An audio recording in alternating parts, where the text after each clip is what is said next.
শাহজালাল আন্তর্জাতিক বিমানবন্দর কর্তৃপক্ষের বিশেষ ব্যবস্থায় লেবানন ফেরত গেছেন বাংলাদেশে আটকে পড়া ২০ প্রবাসী। গেল ১৫ জানুয়ারি প্রবাসী কল্যাণ মন্ত্রণালয়ের নিরাপত্তা সংক্রান্ত চিঠির পরিপ্রেক্ষিতে বিমানবন্দরের ইমিগ্রেশন থেকে তাদেরকে ফেরত পাঠানো হয়েছিল।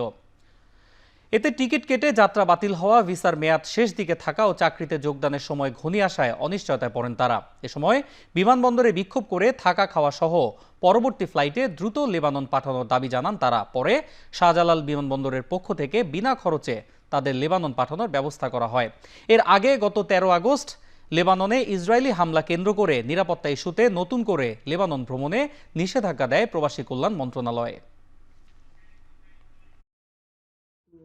15 জানুয়ারি আমাদের 20 জন সম্মানিত রেমিটেন্স আর্নার যারা কিনা ছুটিতে এসেছিল, তারা ইনফ্যাক্ট এয়ার অ্যারেবের একটা ফ্লাইটে যাওয়ার কথা ছিল।